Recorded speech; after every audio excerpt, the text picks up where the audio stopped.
for coming onto the show.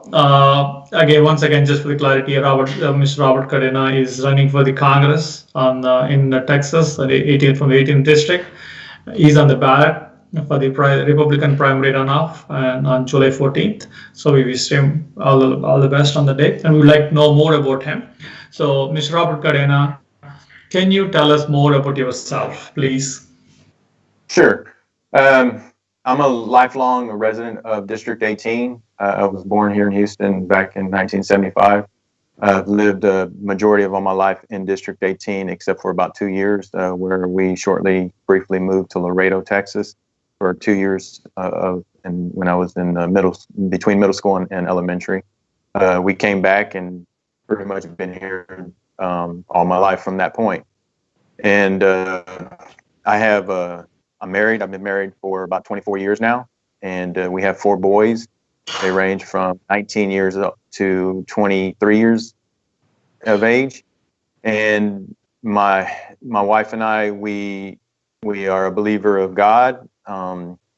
We attended church. We've attended various community volunteer programs in our church, as well as YMCA, and right now I'm currently serving my community on a HOA level as well as a mud district level, and my wife currently works for a nonprofit as well. So we're pretty active in our community, just like many people. We try to be. Earlier in our years, we weren't able to do it. Our kids were young, like most families. Our priorities were with our young kids, getting them raised up and making sure that they're taken care of. And we got to a point where we both were able to do a little bit more in our communities, and that's where I'm at today. We're 2020, so about 2016, 2015, I decided to run and get on my HOA board, and then also my mud district board, because I've seen some issues going on in my community that I felt that if they're going to be addressed, I need to address them. I do believe that if it's to be, then it's up to me, kind of thinking, and I can't wait around expecting somebody else to fix the problems, because I may be the one that needs to fix the problems. I may have the solutions, although there are all types of solutions out there.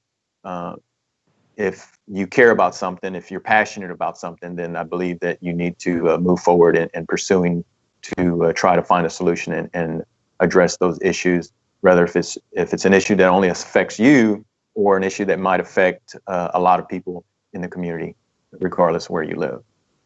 It's very nice to know more about yourself. So what made you to run? I mean, you've been serving your community and serving a couple of different boards. So what made you to run for Congress all of a sudden? Well, it wasn't something that was all of a sudden that I decided to do. I have been looking at District 18 for numerous years now. And before I got on my mud board and HOA board, I had ran for Commissioner's Court for Precinct 4 back in 2012. Okay. At that time, Commissioner Cagle was appointed. He had to run to be officially elected as commissioner. And a lot of other candidates ran to try to get that position as well. I felt that I wanted to make a difference in my community in Precinct 4 overall, and find better ways to provide a better service across the Precinct 4 for residents in general. And it also gave me an idea of what I might be looking at long term. So long term, I knew that District 18 has been grossly underserved. And when I mean underserved, I mean by a representative for Congress for this district. We had a representative. She's been in office for, well, really 25 years now. And if you look at what she's accomplished, depending on who you talk to, they'll tell you that she's accomplished a lot. But if you look at the district overall as a whole and see the issues across the district, and when I say across the district, I'm talking about the individual communities in every point of the district. You know, you talk to those individuals, and if they're being real with you, you're going to find a lot of issues rather if it's, flooding issues, if it's road issues, if it's social services issues, maybe security issues with police. Maybe it could be welfare issues, whatever those issues might be on those individual communities. Some of the communities are going to be similar. We're going to have similar issues across the board, but individually we're going to have slightly different issues that need to be addressed. And I felt that she has not addressed those issues, especially most recently that has been brought back to the media's attention with arsenic and contamination issues on the east side of the district, where those issues have been there for decades. And she's been in office for decades, and yet she's just now trying to address those issues. So I would say, where's she been for all those decades, and why hasn't she addressed those issues? You can blame it on somebody else, maybe a company, maybe another party or an individual, and saying that they were keeping you from being able to prevent that. But she's the leader of this district. So as a leader, you have to take accountability, and you have to take responsibility. If I'm the captain of the ship and if it sinks, well, that falls on me. And in this case, I believe that District 18 is in a sinking position, and I believe she's responsible for that position of it sinking at this point. And I don't think that she is representing, or is she filling her duties as a leader for Congress for District 18 to fill the needs that the residents are asking for. And I'm not talking about social programs. I'm not one that believes entirely of social programs, although I do believe that they're helpful. I just think that we need to make sure they're not being abused, so they're there for other families when in need. But as far as why specifically, again, I don't believe that she's been serving the district. I believe that at this point in time, from my personal experiences growing up, my personal experiences as a small business owner, my experiences as an HOA director, my experiences as a MUD director specifically, is going to allow me to lead this district if elected, and to better serve every community. My goal is if elected, is to meet with every single community, to notate every specific issue that's in the community, and to lay out a plan to specifically address those issues, whether if it's local or if it requires legislation on the federal level, then let's find out what kind of legislation needs to be passed in order to address those problems. But I believe a large part of the issues can be addressed locally and on a local level. Gotcha. Thank you. I mean, we will certainly, we got some points from you about the Sheila Jackson, so the current Congresswoman in the 18th district. Certainly, we'll come back to those points. Towards the middle of the program. Before we get into the her topics, can we talk about the COVID-19 and the impact of the COVID-19, especially in the Texas and Houston area? How both the federal and the state level, the local level governments handle this COVID-19 pandemic in your area and national level? Okay. Well, on the local level, I think, everybody's just trying to make a decision regardless of what side of the aisle you're on. There's going to be critics no matter what decision you make. And every leader is just trying to make the best decision that they can, that they believe is the best for our communities. Aside from that, I have my own opinions and what I believe that could have been done and should have been done. And what I believe is that I think that the closure of all businesses were unnecessary. I do believe that we do need to keep everybody safe and make sure that there's policies and procedures in place to make sure that every resident is safe, especially when they're going to businesses. And they're just now starting to implement that. And I believe that instead of shutting down the economy, I believe that what they should have done is met with all businesses, establish a policy and protocols and procedures on how to keep the businesses open and allow the economy to stay open and the community to stay safe. And they're just now starting to implement that, which is, the businesses should require to keep their customers as well as their employee staff safe. So if they need to wear masks, then wear masks. They got to keep their environment, their businesses operations clean. And when customers come in, they should wear their masks, protect themselves from other customers, as well as protect the employees and the establishment. The one thing I am against is that a few of the leaders have been telling residents to wear any mask. Well, I get the understanding is that putting something over your face will prevent, if somebody's coughing, prevent those droplets from being spread because they'll go into that mask. I get that, but you can't control the airflow. Okay, so if your mask is loose, air can carry that droplet out of that mask, and I know that may be hard to believe, but that does happen out of that mask, and it'll still. And I hear the doctor saying, "Well, you need X amount of droplets to become ill." I don't agree with that. I think that's a risky thing to say, and it's kind of like playing Russian roulette with somebody's life. We don't control the air. We don't control where those molecules spread or how they float through the air. And so, the mask that I would recommend people to do is the ones that they create a seal around your. And those are usually the N95s. Most of them are familiar with the medical ones, but there's N95 plus, and those are the ones that I wear and use in my business to protect me from mold spores and air particles and things like that. There's also some that have vent valves on them, which I definitely would recommend because those reduce the buildup of carbon dioxide in the mask, and it also allows them to breathe better.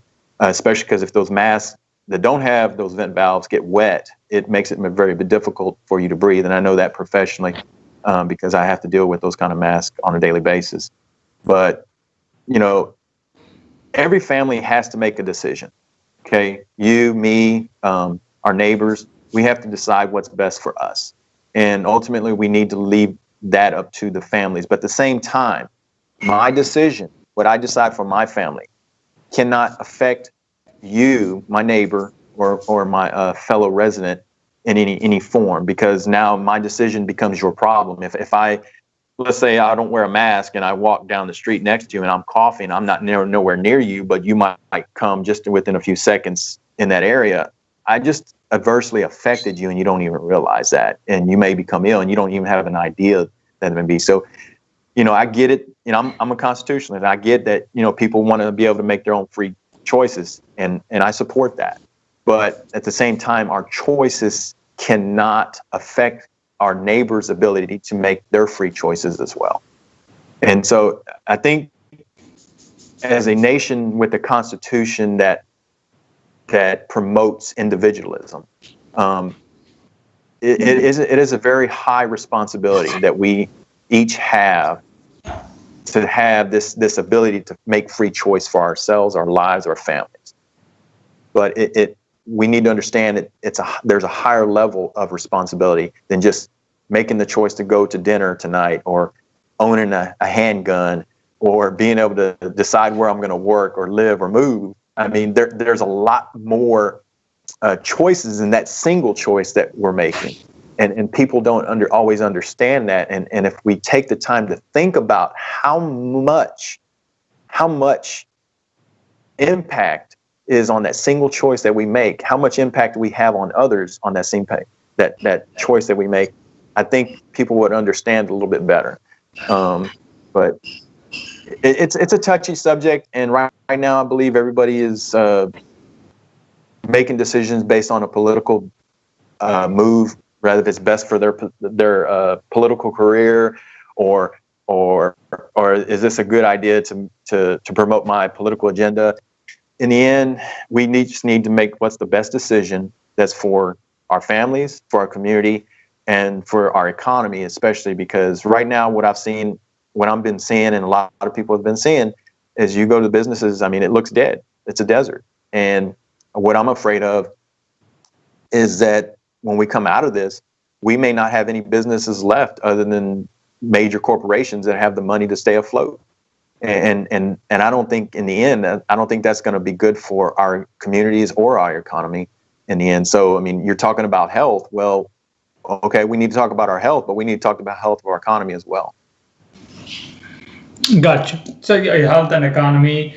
But you mentioned that, I mean, if you keep the businesses open, we can keep at least businesses afloat, I mean, through this pandemic.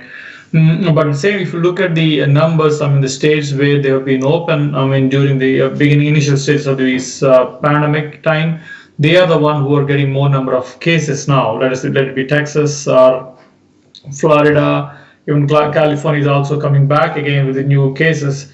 So, I mean, is it, evident that, I mean, keeping the businesses closed, I mean, is helping the controlling the spread of the virus? I'm not advocating that we need to close a business. I know it's a very hard decision to close a business, but I mean, the data says that, I mean, if you're closed, I mean, the spread is low.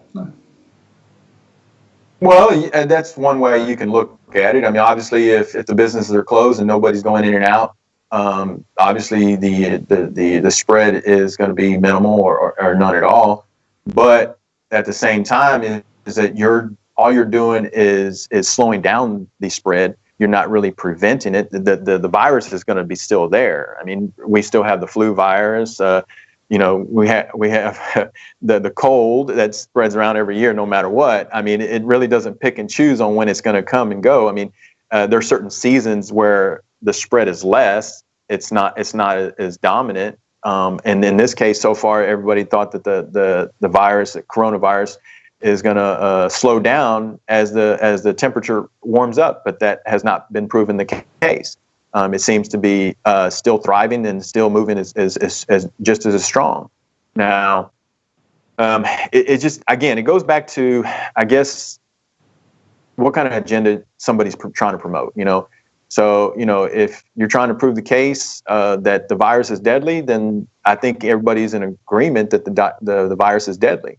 It's going to be deadly. It might be more deadly to some and less deadly to others, depending on the health situation of your own health. But to sit there and say that some businesses, if businesses close altogether and nobody goes to a business to shop or go to work, and that it's going to slow the spread or lessen the spread, they would be accurate in to an extent. But what if they're staying at home and they got to go to the store, or they got to go to the gas station, they got to go to the doctor, wherever it may be? They're still spreading it, and the only way to prevent this from spreading and completely going down, increasing the spread, is completely shutting the economy. Okay, and if you're going to do that, that should have been done months ago. 30 days, shut it down for 30 days. But then you still have people that you don't know who has it, who's coming in contact with it, and who's spreading it. I know they're doing testing. They're trying to identify those individuals, but everybody has the answer. Everybody thinks they have the answers. I'm not going to sit here and pretend I have the answers or the solutions, or say that my ideas are the best way. I'm not going to do that. But what I do is evaluate what's going on, the information, and try to determine for myself what I think we should do versus what we shouldn't do. And I understand, and I hear people saying, well, we shouldn't keep the economy running just for the sake of keeping businesses open. That's not what I'm saying. If at the end of the day, we close all businesses, we shut down the economy to keep everybody safe, okay? And once we get to a level where everybody agrees that it's safe, the spread is very minimal now, and then we reopen all again, okay? And then all of a sudden, the virus starts spreading again.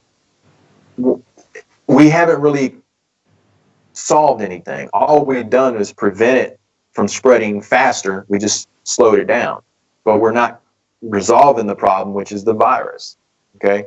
So the only way to get rid of it or resolve the issue is come up with a vaccine or some type of treatment.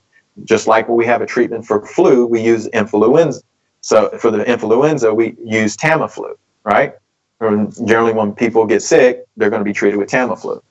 So what I think we need to focus on is some type of vaccine similar to Tamiflu for this coronavirus to help control it. And it's just right now we're just trying to control it. We're really not preventing it. We're just trying to control the spread.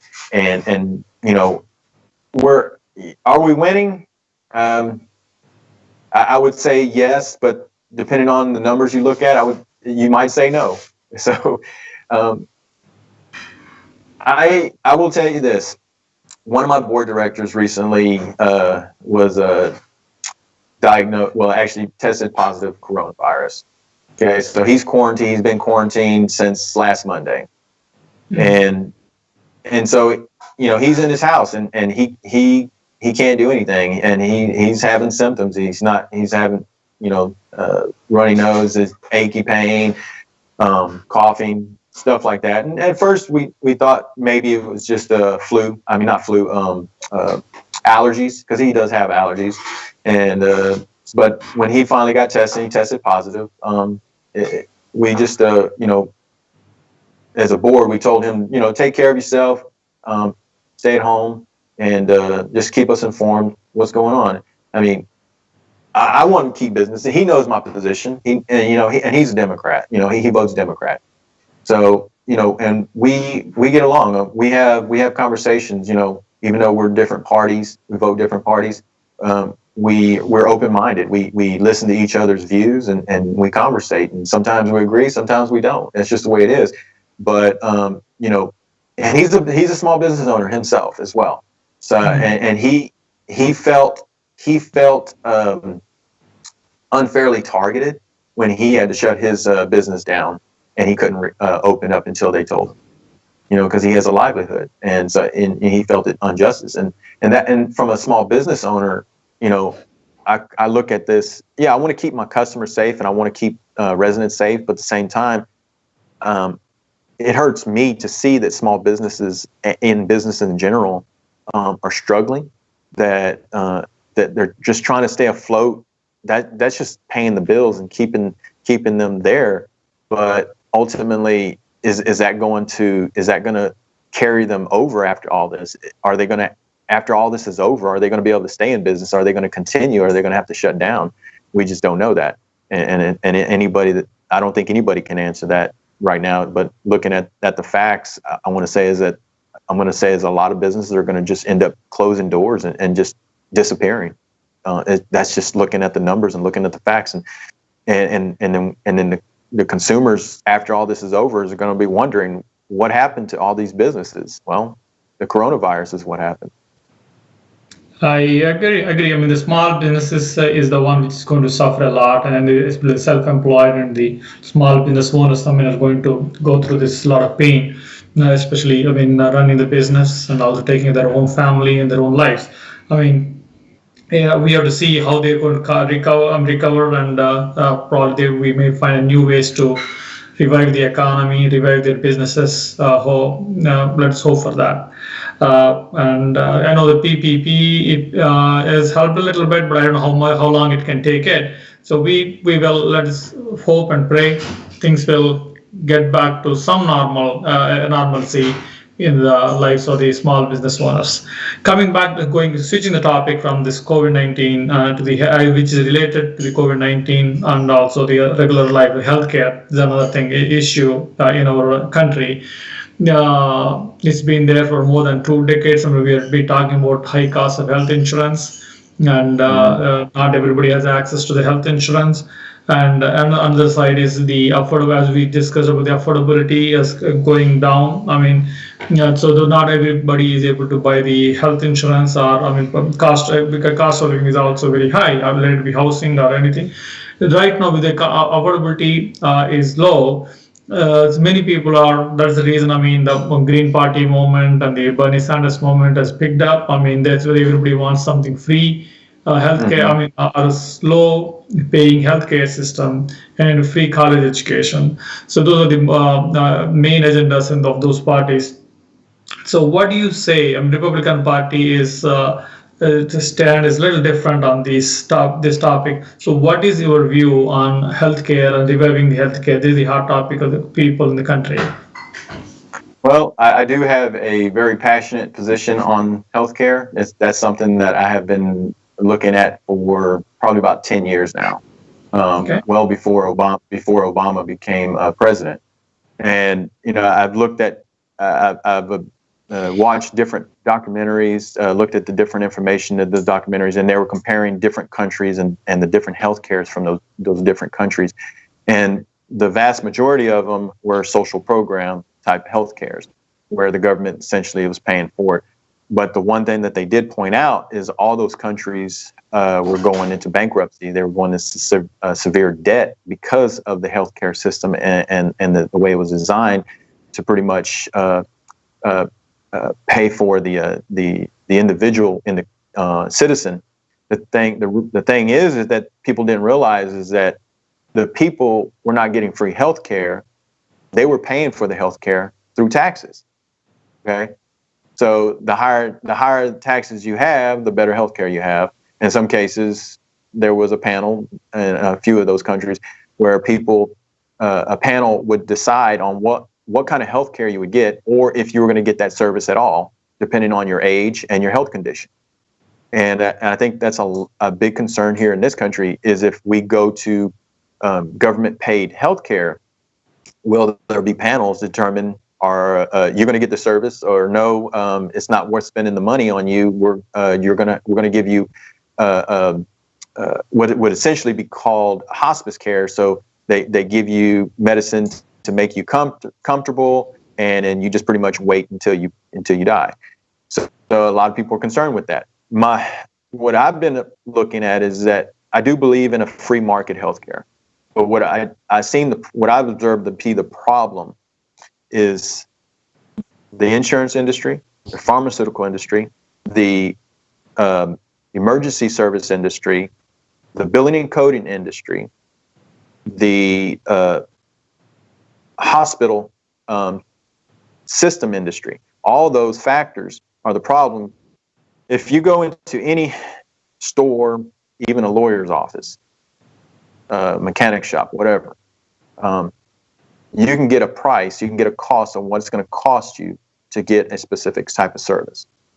There's no reason why you, me, or anybody shouldn't be able to go to a doctor's or a hospital, pharmacy, whatever. And in pharmacies, generally, you can go up to a pharmacy and you can ask them what the cost of this medicine. They're going to be able to tell you that. But we should know up front what we're paying, right?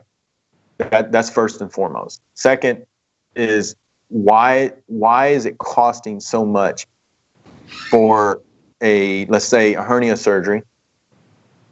Okay, and you can go to a different state or a different city for that matter, and the price will vary. The price will vary, and a lot of that has to do with economics. I understand that, and I've had family members that've gone to different countries to get that same kind of surgery. Cost about $5,000, and here in the States, it ranges anywhere from $15,000 to up to, and I've heard as up as $30,000. I believe it in some cases, in some states, it might be higher than that for a hernia surgery, a simple hernia surgery. And we're not talking about heart surgery or brain surgery. Of course, that's hundreds of thousands of dollars. So what I'm promoting on my platform, the idea of a free market medical industry where it forces the industry as a whole to compete for our service or our dollars as a customer. Sorry. So if you and I, if you go to Walmart or Kroger's or Best Buy or wherever you shop, okay, and you don't like the price there, well, you're going to go online or you're going to go to another store and compare, right? And I think that we need to develop a healthcare system that does this exact same thing, that it forces the insurance companies, it forces the doctors, it forces the hospitals, it forces pharmaceutical to compete for our dollars. So they know that this guy over here has, let's say, Tamiflu for $48, and this guy over here has it for $112. Well, who do you think is going to win? The customer is going to go over here for the guy that has it for $48.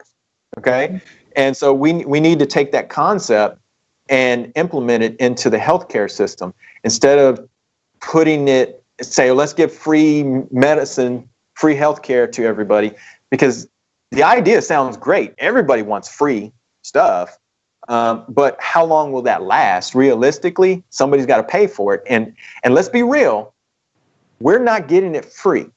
We're actually paying taxes to pay for it. So that's the illusion that people have. We're being fooled to the idea that we're actually getting something for free when we're really not.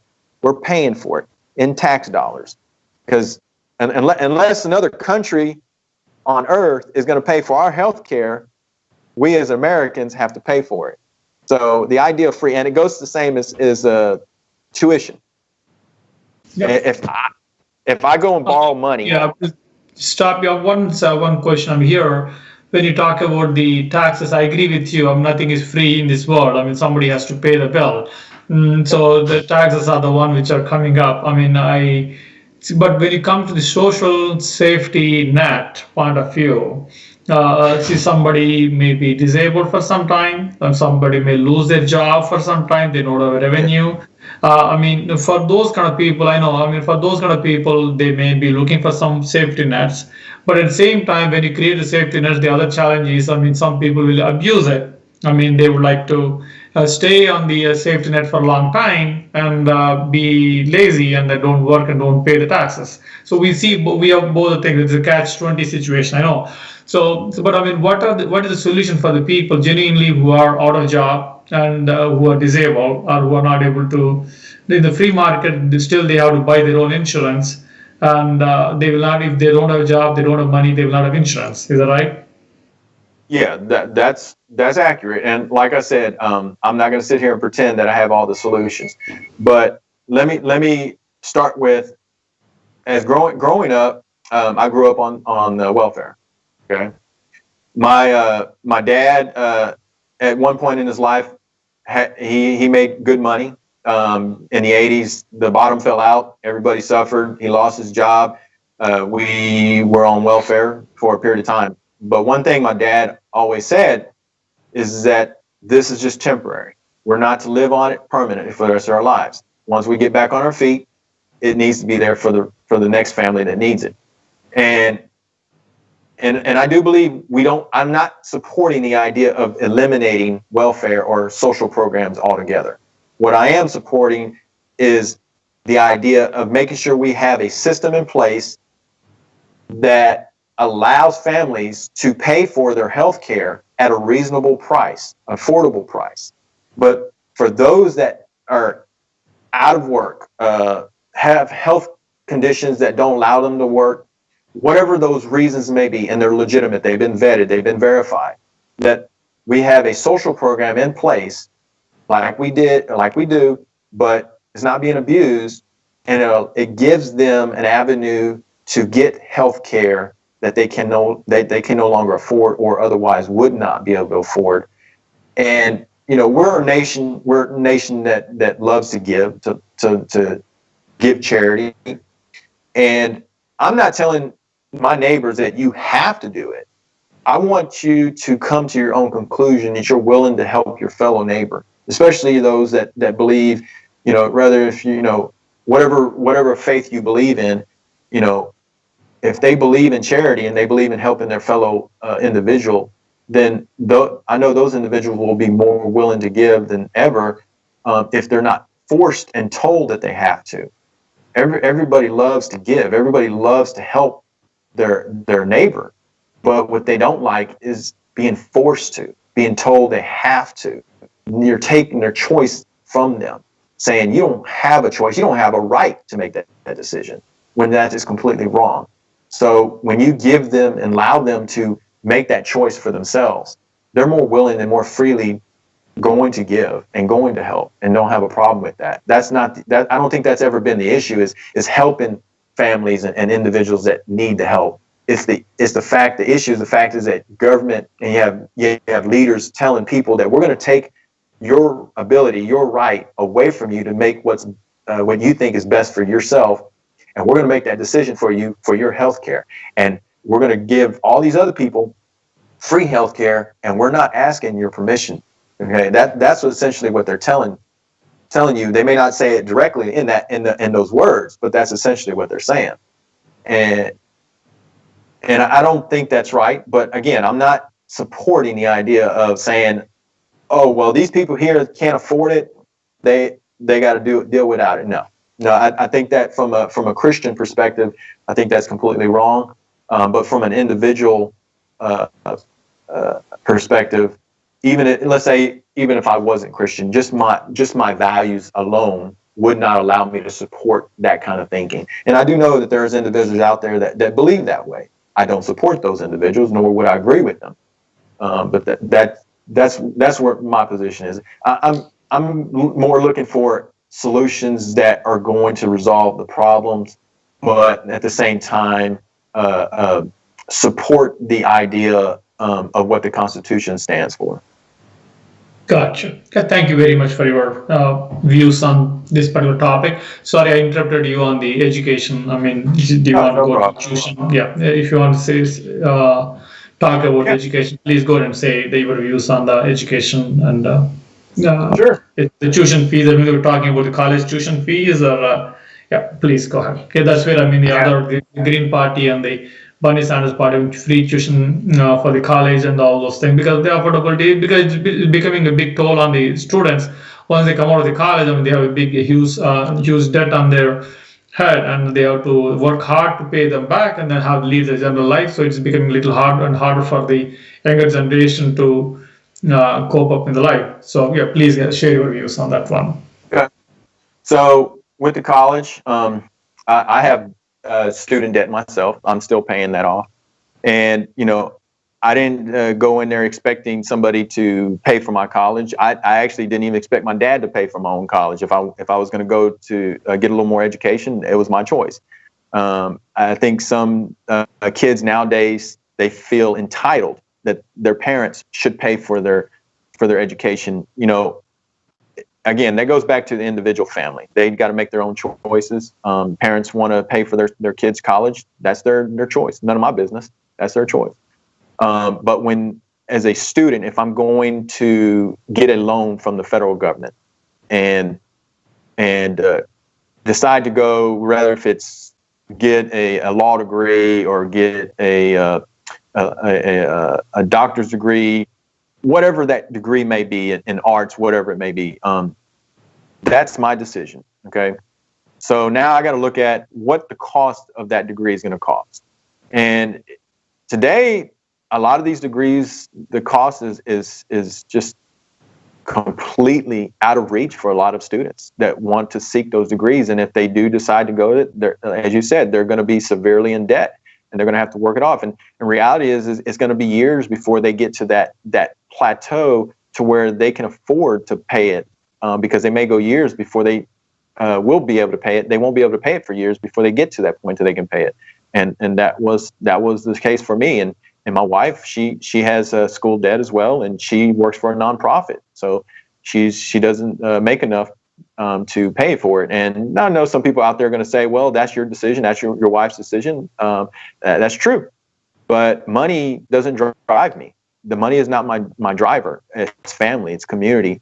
That what drives me. Money just pays the bills and allows you to go and to vacation and whatever you decide to do with your money. But on my approach for the education, it's similar to the healthcare approach.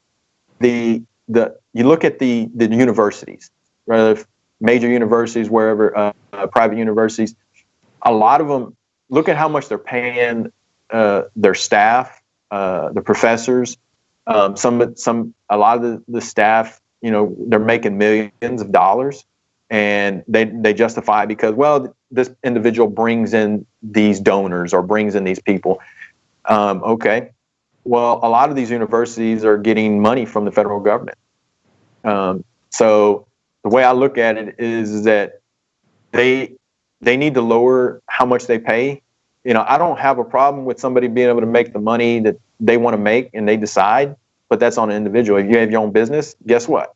You get to decide how much money you can make, and the customer determines if they want to do business with you. And in this case, the board in some universities are deciding, well, this is how much we're going to pay, and we'll recover this from our donors or by charging higher tuition from students that come, especially for those that come from out of state that are not local. So they get to charge that. I don't think offering free tuition is the solution, because you may have a student that is driven, that will complete the degree program and graduate. But then you may have a student that may not be driven, that struggles, and they're going to look at this. Well, you know what? I'm going to quit. It's not my money.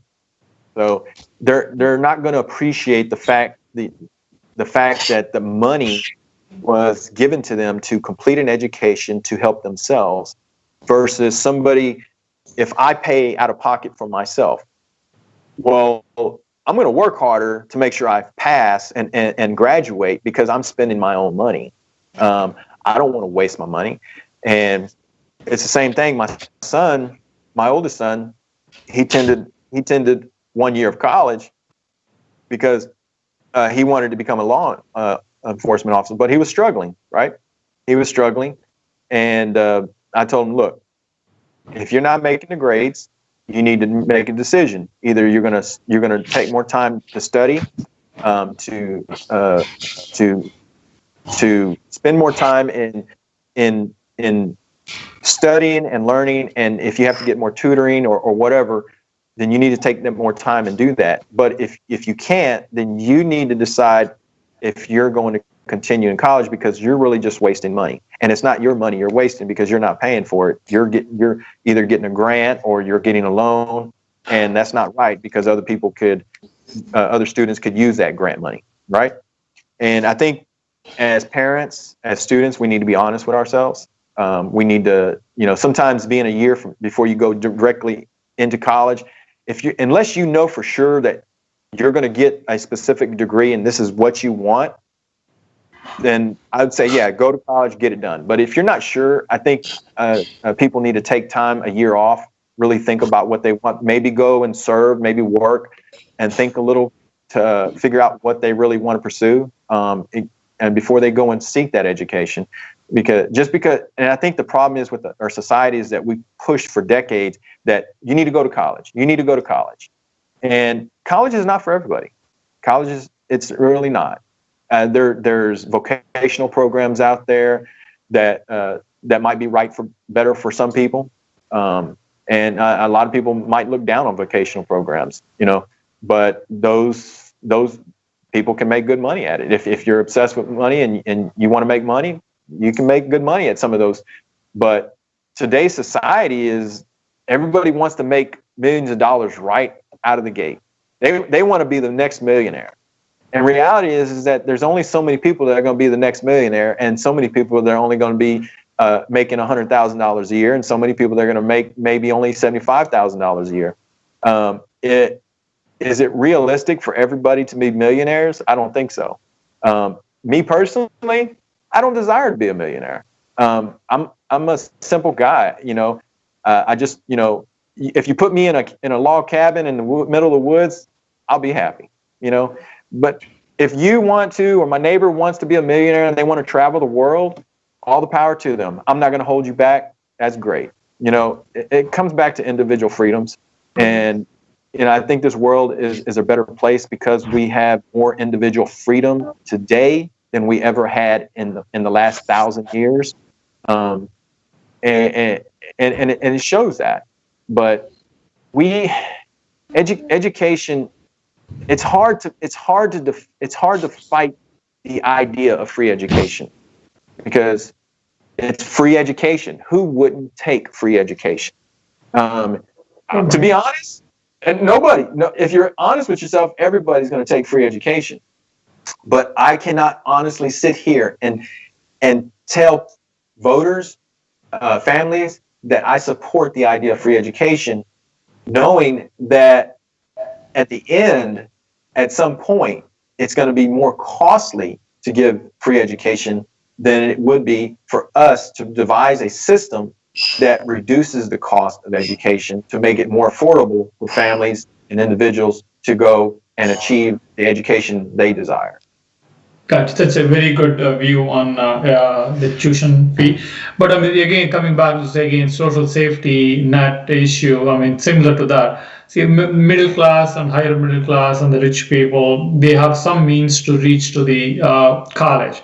But I mean, some people, I mean, who are at the lower level of the economic lines, I mean, it is hard for them to even apply for the college.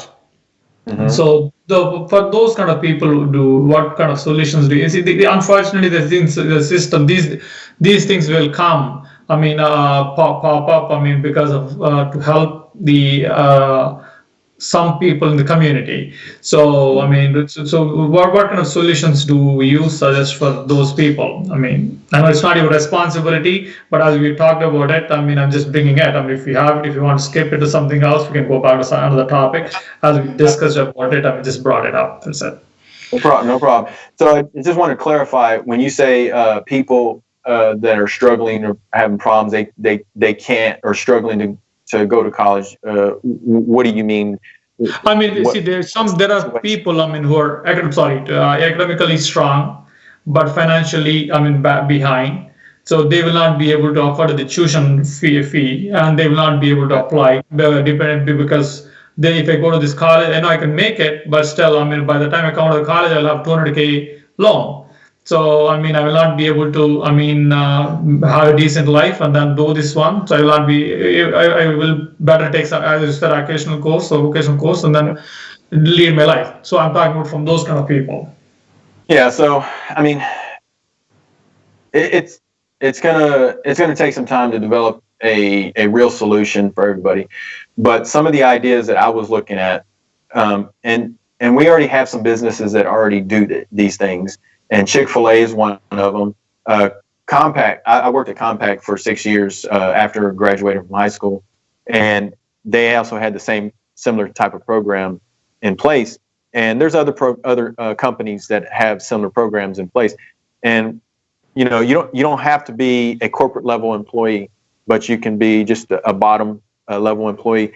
And they offered the ability for you to go to school, and they would pay, depending on what it was that you were pursuing, they would either pay a percentage of that tuition, or they would give you a full ride, right? And then in exchange, you would just work for them for X amount of years, whatever that agreement would be, right? And this was one of the ideas that I was pursuing as far as for education, along with vocational training, or companies providing the vocational training for their employees that want to further their career either with them for a short period of time and then move on, whatever it may be. And in this case, I think that companies in general can invest in their employees, their future, their education. This will help a lot of individuals that can't afford to go and further their education. And in exchange, that they would devote themselves to that business or that company for an agreed upon time period, whether if it's, a year, 2 years, 4 years, whatever that, depending on the education and what it cost, what it would agree to. I remember growing up, my dad, he worked for a business, a company, and he worked in the oil business, and he worked there for 30 years. And I'm like, and he would have retired there if it wasn't for the 80s fallout. But I look at that time, and people worked for a company or business for decades. They invested their self into that business, and the business also invested their resources into that employee.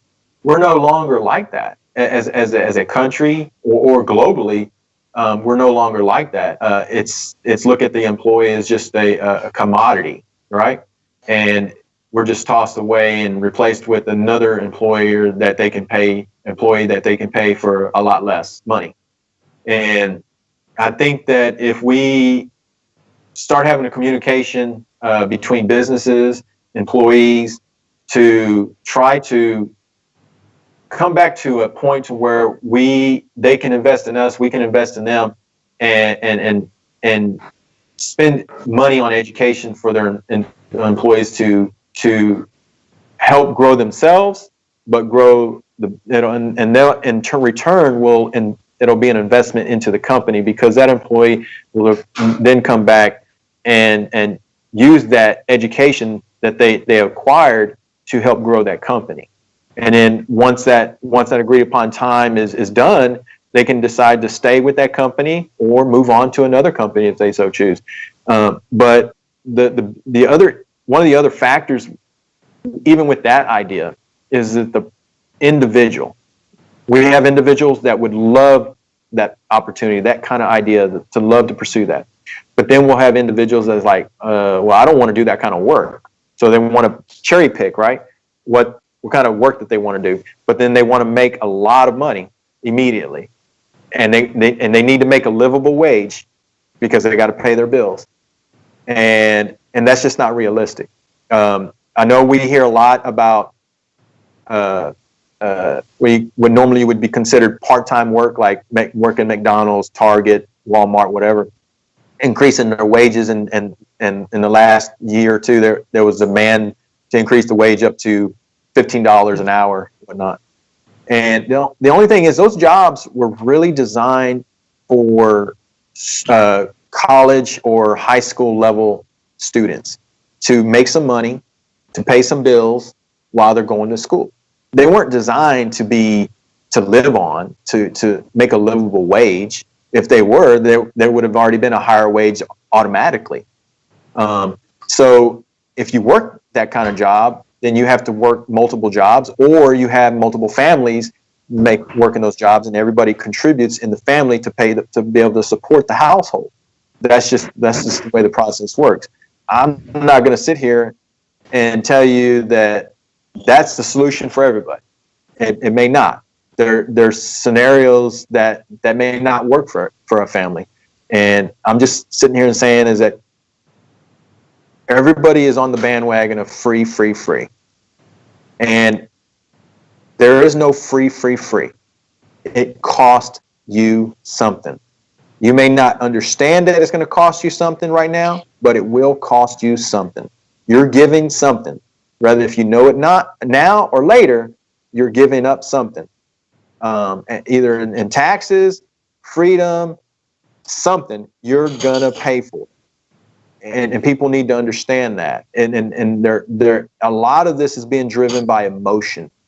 So we got emotion response politics is what everybody's being driven by right now. And we need to settle down. We need to take the time to think through these problems and come up with a long-term solution, not a temporary solution. These temporary solutions are a large part of what creating the problems that we have today. We need to come up with long-term solutions. Gotcha. Thank you very much for your views on this topic. I know you brought in, few points the company should take care of their employees. But that's again a little contradicting from the free market theory in the beginning. But yeah, I don't want to get into that one right now. We can take, if you want to answer it, that's fine. Else we can talk about it some other day. We can move on to other topics. Let me elaborate a little bit on that, since you pointed. It's because I don't want to leave you thinking that I'm suggesting one thing when I'm saying another. Please go ahead. Yes. What I'm not saying is that we need to require businesses to do that. What I would do if elected, I would have that conversation with companies, with businesses. I want to encourage them and explain to them and show them why this is beneficial for them as a business. As a whole, it helps the community, it helps the individual, it helps the economy, and it helps their business as a whole. And go in, have that conversation, and explain why it's beneficial for them. Sometimes we're only looking in a tunnel, and this is all we see, right? Instead of opening our eyes and we see this whole spectrum of possibilities. And I think we need to take those glasses off and look at the whole spectrum as a whole and see how what I do for this one little act will make a huge impact globally or economically or just in my economy, in my local community's economy, and how it has an impact on my business, how it benefits me. And ultimately, all businesses always look at how does this decision impact my business? How does it impact my bottom line, right? So that's the conversation you got to have. And any idea that I promote, I have my core values. Any idea, it may sound like that, oh, well, wait a minute, you say you believe this, but yet you're doing this. I am never going to skew from my core values and what I stand for. I stand firmly on the Constitution, okay?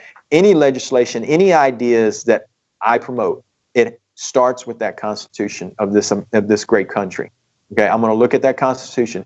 If it's a piece of legislation or if it's an idea, and if it does not promote any amendment, any piece of that Constitution, then I will not support that idea. Now, if I can come up, maybe change it to where it does, and it doesn't violate the Constitution, the rights of the individual, then I will support that idea. But other than that, no. But I'm not suggesting that businesses be required in no form at all. I'm not suggesting that at all.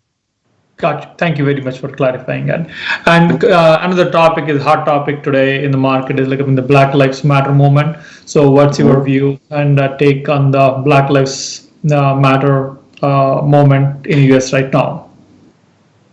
Well, right now, I support anybody's ability to protest, but I don't support people that want to riot, vandalize, kill, and hurt people. That's not protesting. That is not protesting at all. If I'm going to use a measuring stick or a gauge to know what is right and what is wrong, I use Martin Luther King. Martin Luther King is one of the individuals that I admire since I was in elementary, and he was able to accomplish a lot without violence. He was a man of faith, and he promoted that. It was well known. And if you're protesting in the way of Martin Luther King, I have no problem with that. I believe he accomplished a lot in his lifetime. But what the current protesters are doing, or in some cases they're rioters and they're vandals and looters, is destroying property, hurting and killing people in some cases. It's not protesting. That's just an act of violence.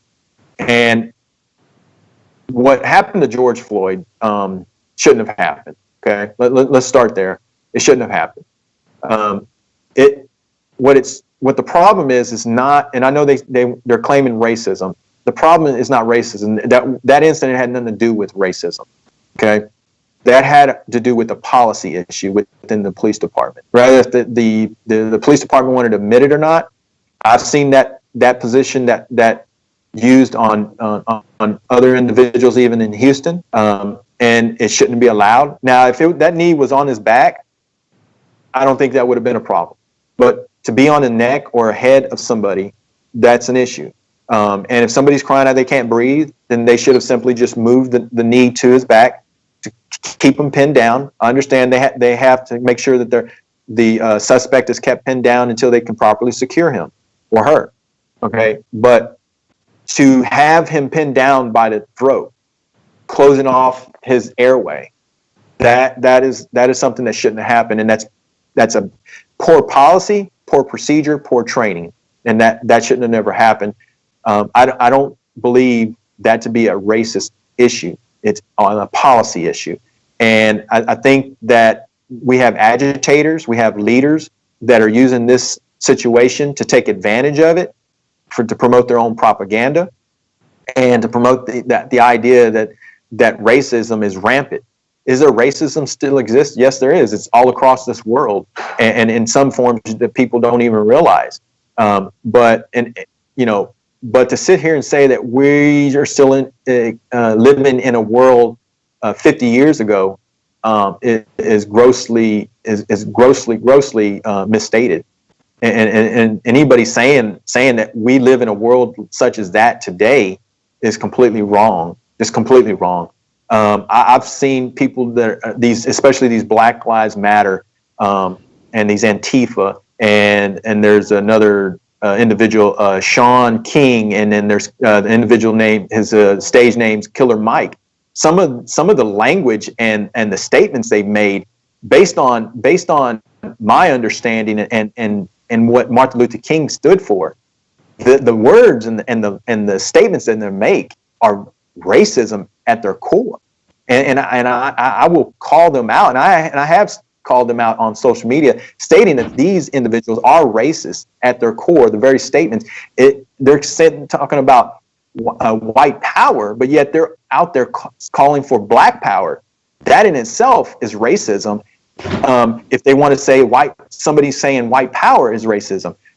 Is it normal for you or me to be proud of our heritage? I think it's normal for anybody, and I encourage anybody to be proud of their heritage. So depending on how you want to look at it, what if somebody, let me go back and say, my dad is from Mexico. My mom is an American, so I'm half white. I'm half Mexican, but I wasn't raised up in an environment where we say, Viva la Mexico, or white power, or anything like that. I'm mixed. I'm a mixed race. Okay, and I'm proud of that. Okay, I have a eye of diversity, a lens that I see different race, different ethnic groups, different opinions, and so it gives me an opportunity to see, instead of from one point of view, to see all points of view. But people are not going to like necessarily what I have to say, because it may not match with their narrative or their opinions.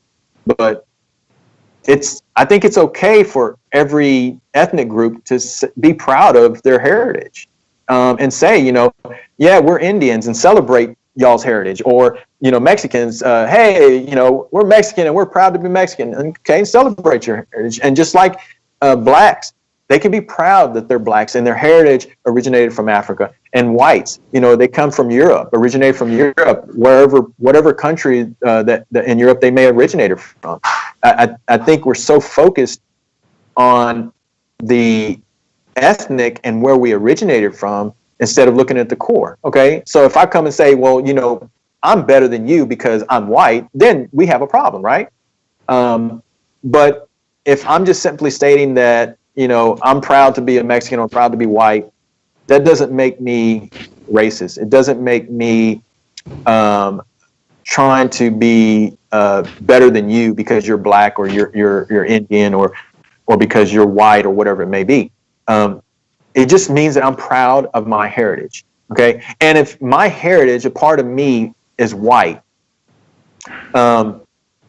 makes me racist or guilty because I'm white, I think that's just wrong. Yes, this country was founded, and when it was founded, there was slavery involved. Okay, I think all countries around the world has been involved in some form of slavery. Slavery didn't exist just 200 years ago, 300 years ago. It's been in existence for thousands of years. Okay, and it didn't involve just Blacks.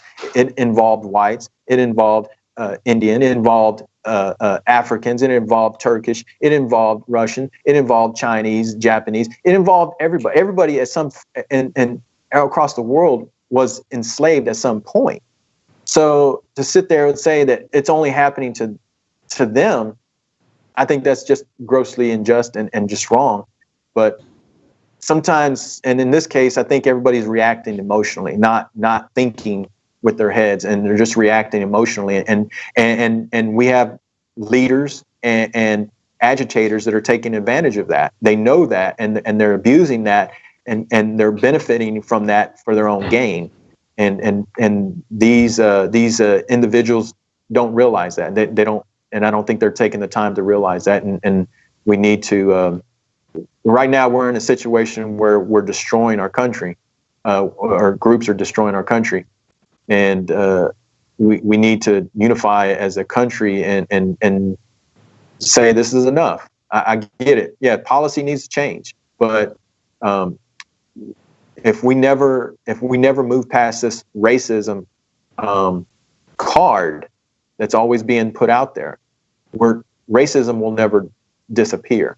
It will never disappear until we can start acknowledging that we're going to look at each other's character and judge each other based on our character, our actions that we do. Racism will never be removed until that happens. And that's something that drives me, because Martin Luther King, in one of his statements, let us be judged based on the content of our character. Okay, not the color of our skin. Okay, and I think that's true today more than ever. It's very, very nice. I mean, you have expressed your views on this particular topic, and nobody had said you brought in many other points, but we'll come back to you another day. We'll take another time and we'll discuss on those points later time. Coming back to the first discussion, points you have mentioned in the beginning, like Sheila Jackson's work in your district. Some people have been talking about the term limits and all those things, but at the same time, we have election system in the country. Usually, that is supposed to check the performance of the elected officer. So, in this case, I mean, Sheila Jackson has been the congresswoman for almost 25 years now. And that means, I mean, she is doing good, looks like. I mean, that's why she's been getting elected every time she's been contesting the elections. And at the same time, if you look at the polls and all those things, you're on the within the Republican Party, you're at the second place right now, and you're running for the Republican nomination. So, do you see a path for your election in this district? I mean, whether Sheila Jackson has been there for 25 years, and she has been favored in the particular district, and I also read that, I mean, that district is mostly the Democratic. The demographics are mostly favoring the Democratic Party. With all these things, do you see a path to winning these elections? Yes, I do. And if I didn't, I wouldn't have joined in. Now, I didn't expect so many candidates in the primary. I knew there might be at least one or maybe two. Didn't expect to be six, but I believe I was the last one to sign and submit my application to be on the ballot. But some people might see that as I joined in at the last minute, but I really didn't. I took my time to think and make sure that, is this the right time for me to run for this seat? And like I said, this is something I've been looking at for the last 7 years, just observing, determining, should I run? Is it possible? And when would be the right time? And ultimately I did decide, yes, I'm going to run, despite that there was a X amount of people on the ballot for this position, and that there was numerous events happening. I wasn't running because it was going to be easy. I was not going to run because I thought it was going to be a shoe-in.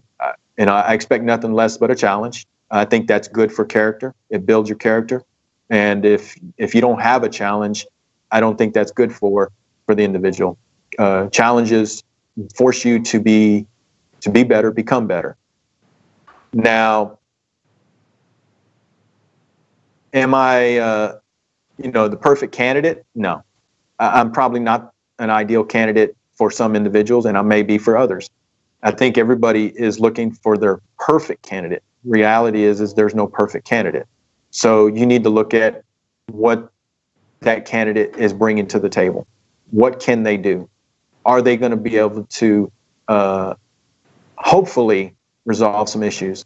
And the worst case is that, if the candidate doesn't, well, you can vote them out in 2 years, But I'm not one that wants to sit in office forever. If I was to be elected, I want to be there, do my job, and make sure the constituents are served much better than what they're being served now. And I want to make sure that there is another candidate that is being raised up to replace me if I was to be in office for X amount of time, because I want to make sure that there's somebody there that's going to serve the district and the residents that that deserve to be served properly. And right now, Sheila Jackson Lee says every time she's in front of camera that she represents all the district equally and that she cares about everybody. But if you look at her actions, and this is all I look at, I don't care about anything else. I'm looking at her actions. Her actions, her statements say otherwise. She doesn't represent the district equally balanced. She only focuses on certain groups in the district. And that is true and it's accurate. Just if everybody goes look at that. Now, if you want to look at it as far as, yeah, she's been in office for 25 years or approaching 25 years. And everybody seems to think, well, she's been in office for 25 years. She must have been doing something right. And we have these checks and balances, as you point out. And as I pointed out early on, yes, that's true. But all you need is a percentage of the vote to get elected. So in District 18, depending on the numbers you look up from the census, I found two different numbers. Someone ranging a little over 700,000 and another number a little over 800,000 residents. We're just talking about residents in the district. Now, if you take that number and look at the eligible voters, you have somewhere between a little over 5 to almost 700,000, a little over 600,000 eligible voters, right? And of that number, you have about a little over 300,000 registered voters, and we're not talking about one party or the other, just total registered voters. Okay, and of that, in the time that Sheila Jackson Lee has been in office, she has never crossed the threshold of receiving 300,000 votes every election cycle. She's never approached that threshold. Depending on the election cycle, she might get maybe I believe there, and I could be wrong, but I'm trying to remember. But I believe it was like 286,000 voters in one particular election cycle, and I believe that was during the election with Barack Obama during presidency. But she's never crossed that threshold. So depending on the numbers and the way you look at it, you might say, well, she's popular. She's obviously winning the vote. Okay. So what you need to do is look at what vote is she winning? What percentage of that voting population is she winning? And yeah, it always says she's getting 75% or she's getting 80%. Yeah, but that's a percentage of only a small group of voters. Okay.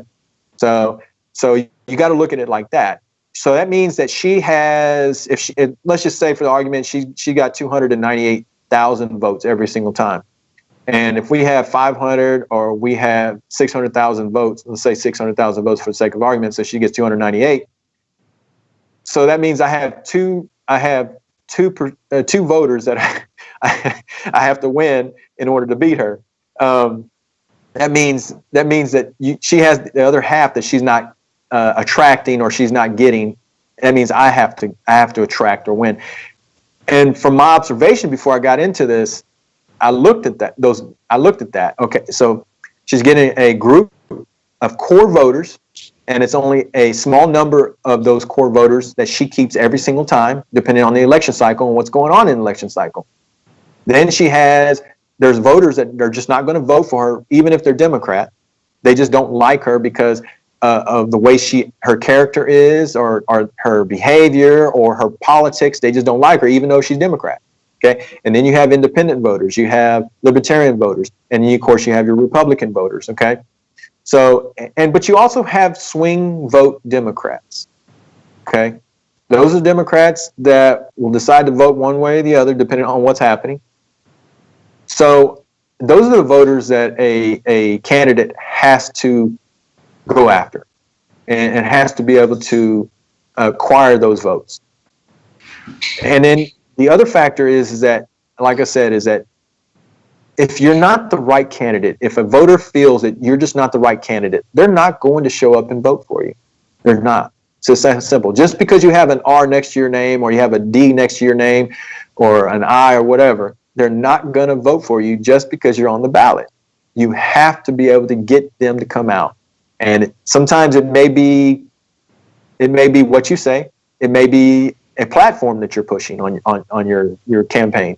It may be just the way you act or behave in front of the camera. You know, some people want a character. Somebody, you know, in the age of Hollywood, everybody wants somebody that's a star, and they want to act like this character on a reality TV show. You know, I'm just not that way. I'm going to be real, but I'm not going to sit here and to pretend to be somebody that I'm not just to earn your vote. I'm going to earn each voter's vote because of what I believe, what I stand on, and what I'm trying to achieve.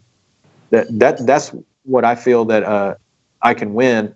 And I'll point out the fact, my district, the MUD district that I live in and that I represent, it's Harris County MUD 150. Okay, the district is largely Democrat. It's a very diverse district. It has a little over 12,000 residents in the district. We have 100 plus businesses. We have vast infrastructure that we have to take care of. We're responsible as a board. Okay. And, you know, we have it varies, but currently it's an $8.6 million budget. Okay. That we work with this current fiscal cycle. And we have police contract services that we have to manage. We have trash services that we have to manage.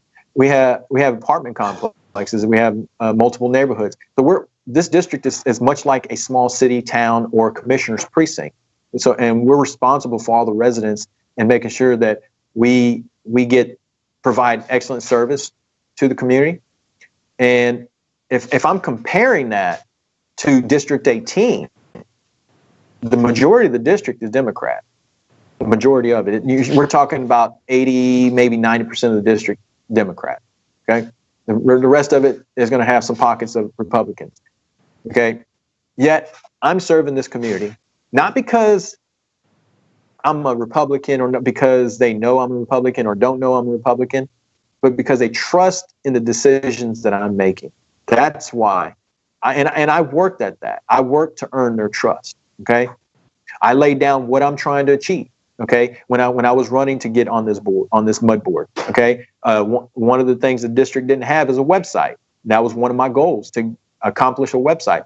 Got that website. One of my goals is to make the infrastructure better, improve, because it just wasn't happening with the existing board.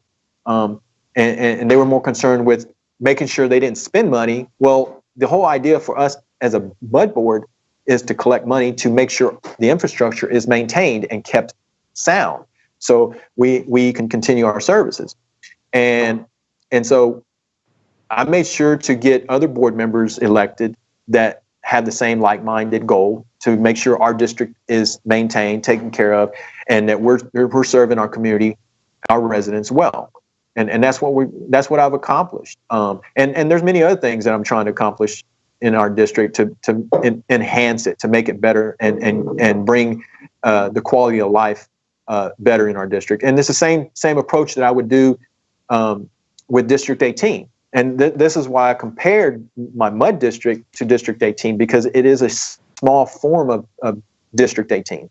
It's in much likeness of it, and as far as the residents, the diversity in our district, the infrastructure and the businesses, everything exists. Is there going to be people that don't agree with me? Yeah. In my district, there's people that don't agree with me. But I lay out why I believe it needs to be this way. They may not agree with it, but they understand. And they can't argue with the results, because it has improved quite a bit. Gotcha. So this is something that I would, compare and point out, why I believe that, and one of the main reasons why I decided to pursue this office is because I was able to accomplish and looked at this. Is it viable? It's viable. I'm not going to sit there and tell you it's 80% viable, but it's viable. If I can win the primary and if I can win the primary, then I will be focusing 100% on my goal to challenge Sheila Jackson Lee and point out to the residents, regardless of what party they're in, why I would be the best candidate to represent them and to bring this district into the future. Gotcha. Thank you very much for your expressing your views and also the things what you've done in your county or your board. Do you have any message to the audience or your constituents or your listeners right now? Sure, please.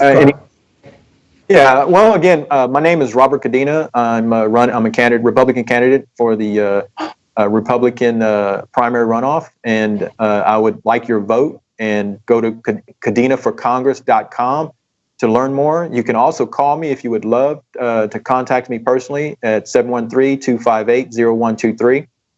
You can email me through my website. That's info@cadenaforcongress.com.